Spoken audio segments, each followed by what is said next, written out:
To the Real Solar Podcast. I'm Legacy. And I'm Cesar Delgadillo. And we keep it real. So today we're going to be covering proposals. Like, what is a proposal? What to look for? Like, making sure that you have everything you need to set up a proper design for your client. You know, what are the boundaries, pricing, and what to look out for. Yeah, what to look out for more. Because again, there's so many elements. There's so many things that can happen when you're with the client. You're trying to get them a design and you notice that the roof is all messed up.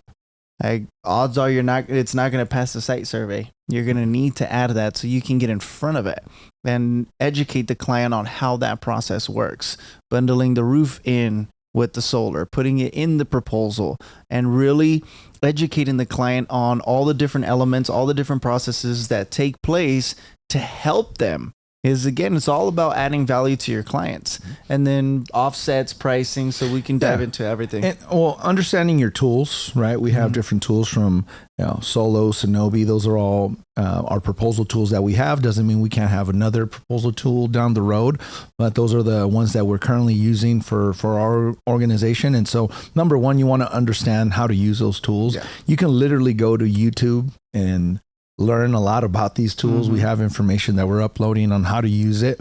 So number one is understanding the tools that you have and how they work and how efficient they are and how it all plays in with our project management department. Yeah.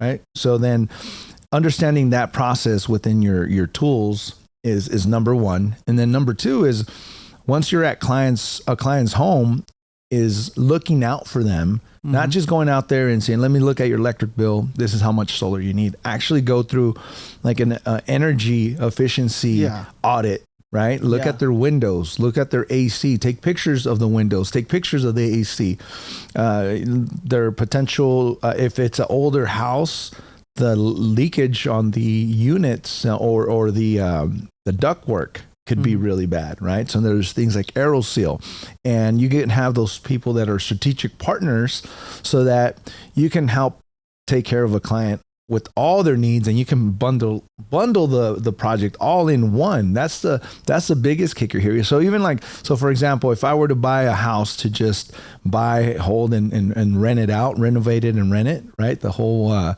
investment process with that, me as an investor, I could buy a house, put solar on it, make it energy efficient, put a new roof on it, put a new AC on it, put windows on it. Yeah, I can do all that without having to come out of pocket and take advantage of the solar federal tax credit and the great loan options that we have available at 1.49 or 1.99 interest rate. You're not going to get that if you go to the bank to ask for a different type of loan. So there's a great way to bundle all that. So it's good to understand what you have and who the prospect in front of you is, right? If you're talking to somebody who's in an old home, obviously if they just bought a brand new home, then there's really not much to look at there. Everything is upgraded or energy efficient for the most part.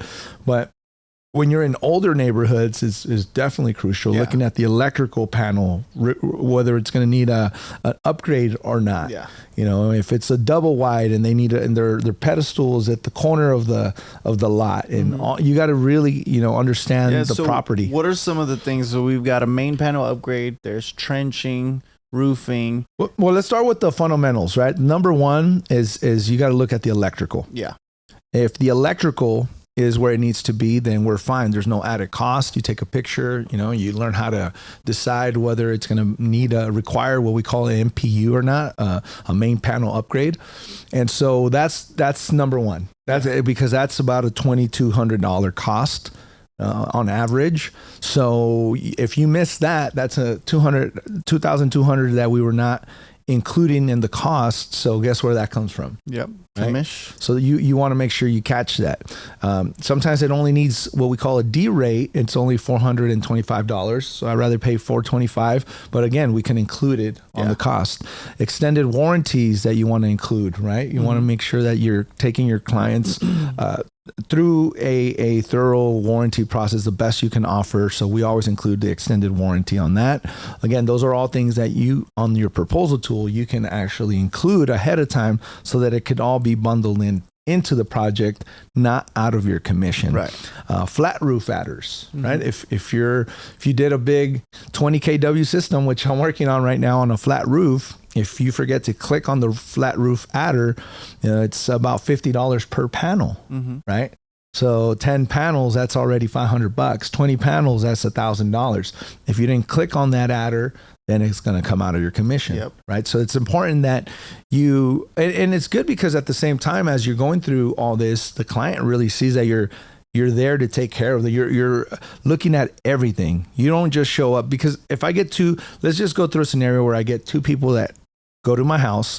One guy says, all right, bro, here it looks like you're spending 20,000 kilowatt hours. I'm going to produce 22,000 kilowatt hours for you, and this much for you to go solar. It's like, okay, cool. That's one way to do it. Yeah. Another way to do it, it's like, hey, listen, this is what you need right now. So that's plan A. If all we're doing is replacing or putting up a solar system that's going to produce exactly what you need for what you've been using. But I found some deficiencies. I looked at your AC unit. I sent it over to my technician. It's over 20 years old. That right there, that alone is probably spending an extra 20% on electrical. So instead of spending more money on the solar, I am suggesting that we get a new AC unit for you, and we reduce the size of the system a little bit to offset some of that cost. However, we also suggest that your ductwork gets sealed now that you're you know what I'm saying? Yeah. And so that is giving me an analysis of my home. It's a full service. You're like you're a mechanic versus you're breaking it all down for me. I'm gonna feel more comfortable going with you, even if I decide to go with you with the top option, which means don't do anything to my house. I just want a bunch of solar on it. Yeah. Which I could have got from the other guy as well. But because you went through those things with me, I trust you now with my project more than the other guy. Yeah. And it's really that evaluation.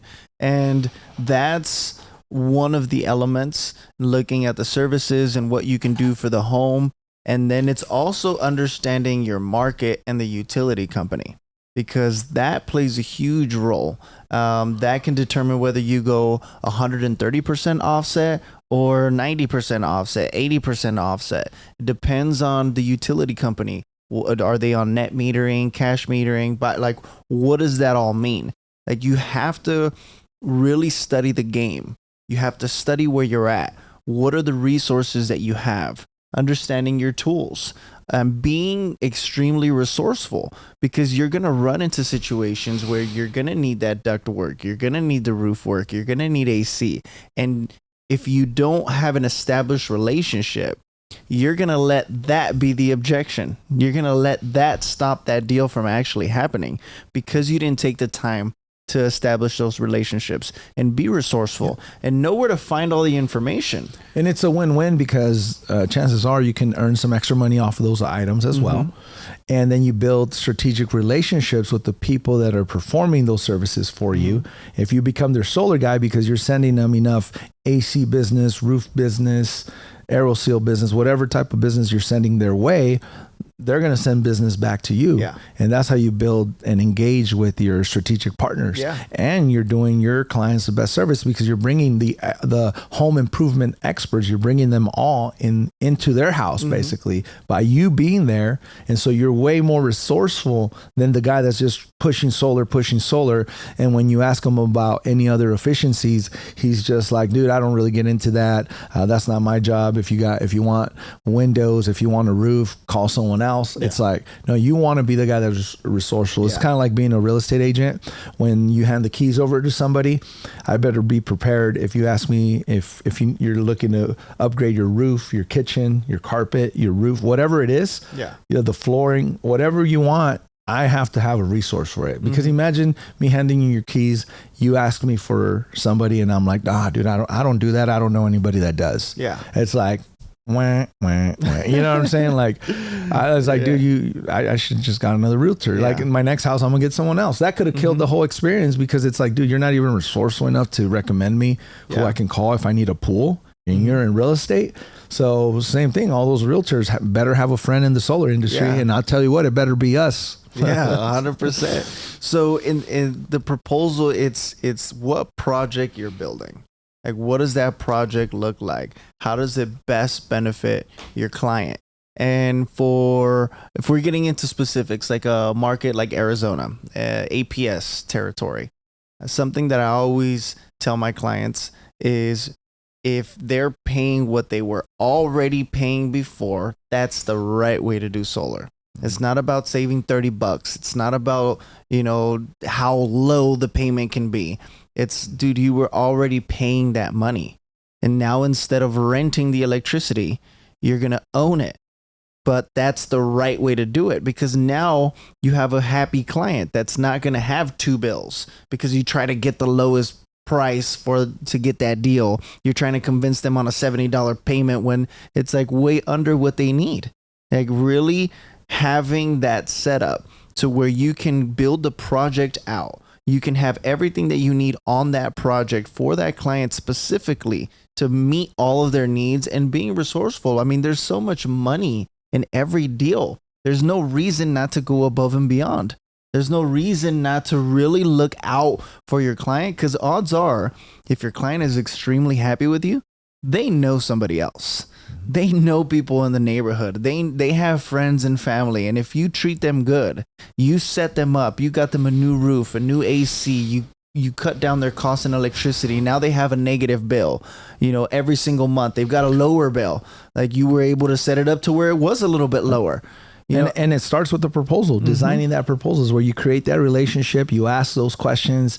You figure out their concerns, whether they're saying, we're spending this much on electricity right now. Yeah, we're trying to, not add our costs because bills are getting expensive, but we would love to be more comfortable. Yeah. But, I know my AC is old and we've had it checked a couple of times, and I don't know how much longer it's going to be. It's over 25 years old. Sometimes they'll tell you straight up, like, I need a new AC. Yeah. So it's like, why say, oh, okay, man, good luck on finding that. Right now, let's just get the ball rolling with the solar. Right. Like, no, take care of their energy efficiency issues. It's more than just selling them solar. Yeah. You know what I mean? So what are some examples of a proposal being under 100% offset? Well, the classic example, the classic like scumbag move that I call it is the guys that will go in there and present fake data. And they'll go in there and say, hey, with the 6 kW, we'll cover you 100% and your payments $75 or whatever. And it sounds really good. It's like, oh, for $75 a month, I can go solar. And then you might go in there and come in with the real proposal and say, yeah, it looks like you're going to be paying about $125 a month, and that should be plenty of power to cover you. And the client says, well, I have somebody that quoted me at $75 a month. Yeah, but what size system is it? It doesn't matter. He says he'll cover 100%. Yeah. You say it's going to cover 100%. He's saying it's going to cover, but his is at $75. Yeah. Yeah, but he's talking about a 6 kW. I'm talking about a 9 kW. Like, you know what I mean? Mm-hmm. And so I think for me, especially in the Hispanic community, that's like that's the classic pitch. They want to get people on thinking that they don't need that much because the payment sounds better. Yeah. Right. And so that's where you got to really educate them and say, no, that's when you're going to get screwed. You're going to be mad. You're going to call your guy back and he's not going to answer. And he's going to be hiding at Walmart when you walk in because he screwed your ass. And then you're going to be mad. You're not going to recommend your neighbors. You're going to tell your friends and family that this doesn't work. And we're ruining the industry for everybody. That's what's going to happen. I can give you that too, sir. But wouldn't you rather have something that works? Mm-hmm. I'd rather not sell you something, and I'm going to tell you, you're not going to be happy with that. Yeah. Right. And if you're real with people, instead of like, oh, let me compete, $75. Yeah, I can do 70. Let me just lower the size of the system so that I can compete with that price. No, you got to be the grown up in the room. Yeah. Yeah. Is there ever situations where it does make sense for the client to have under 100% offset? Yeah, so in certain markets and certain utilities, there's the sweet spot, right? We can go around 80%. That's the sweet spot because any more doesn't make sense. Any less doesn't save enough. But you don't want to go 100 or above 100% because the payback on, for example, in certain markets, it's 2 cents. So why would you trade in what's costing you 10 cents or so that you can get 2 cents in return? Right. It's not worth overproducing to send the utility company any power. So then that's where people might include batteries in those markets, or just do a smaller system where they just offset kind of like their on peak amounts. They can do, different strategies to get the most bang for their buck in those scenarios. But yeah, there's situations where you don't want to go 100% or above. So it's pretty much determined on the utility company. Yeah, it's determined in the utility company, and every scenario is different. It's not the thing about solar is not cookie cutter. A lot of people try to make it cookie cutter, but it shouldn't be, because every market's different. Every state has different incentives. And then every house is different. Some people have, like here in Vegas, man, there's houses that are huge, 3, 4 level homes. Yeah. And then they got a small ass little piece of slab for a roof. And it's like, dude, I can put like 4 panels in that deal. That house doesn't even make sense to go solar for, you know what I mean? Because that's going to cover like 15% of their bill, and it's like an awkward little place on top of the roof. It doesn't make sense, or there's shading or whatever. Like I'll be the first one to tell people, like, it doesn't really make sense for you to go solar if it doesn't. And that's another thing, like these 3-story homes, they just don't have enough roof space, because there's a lot of situations where it doesn't make sense. Like if they have the ideal house, they have space on their roof, they don't have a bunch of trees shading it, unless they're open to cutting those trees down. Again, there's a lot of different situations or scenarios where it doesn't make sense. The like best you guys do solar, you guys wouldn't cut 3 trees down, would you? Hell yeah, we would cut some trees down in order to put solar. Sure. We'll cut down 5 trees to go save 50. Yeah, exactly. So, and then south facing and west facing, I know in Arizona is the best.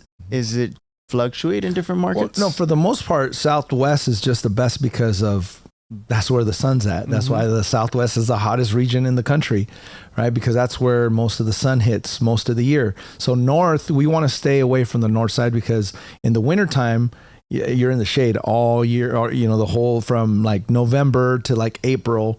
Those solar panels on the north side, especially if it's a steep pitch, then you're not doing anybody a favor to have panels facing north, right? So ideally you want to do south, west, and even east is not bad for solar. You get all that morning sun. So technically that's south number 1. In some cases west is number 1, like in Arizona, because our on peak hours after 3:00, where's the sun hitting? Right. On the west side of your roof. So that's technically number 1 in Arizona, because of the way the relationship with the on peak and all that works. But what gets the most sun directly hit is south facing. South, then west, then east, and stay away from the north. So, and all of these things have to do with the proposal. Is there things that you need to identify as the expert, as a professional? Things you're looking up at the roof. You're not just sitting there knocking on the door with commission breath. Like, genuinely be interested in helping and adding value to your clients. Be a professional. Like, don't just do it to get paid, or because you know that your cousin was making a bunch of money here. That, like, become a professional, become an expert, become a consultant. Know how to identify all these things, because building a proposal is a lot more than just, I'm going to get a design so I can sell this deal. It's really identifying all of the elements there. Because if you go to a client and then you're going up against a professional, you're going to lose. I was just going to say that. If you're just winging this proposal, you're not really aware or engaged with what's going on at their home, and you're just there to present some numbers real quick. Someone else that went in there and that is a professional, it's not even going to be close, man. They're probably going to call to hire you. 100%. So, well, there you have it, guys. We covered the proposal. There's definitely a lot more to really dive deep into meticulously. If you're a part of the reel, well, you already know we have that in-house, and everything you need to know is already covered. So anything else to add?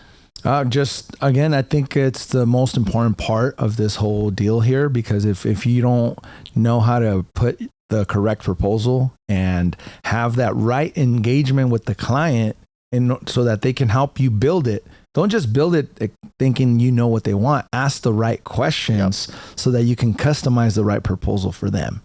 So that with that, I mean, 100%. Again, there's more that we can dive into, but I think that give everyone a pretty good like expectation of what it takes to create the proper proposals, to be the solar pro, and not go lose deals to somebody else that's doing it right. Yep. Well, there you have it, guys. I'm Legacy. And I'm Cesar Dug a Deal. And we keep it real.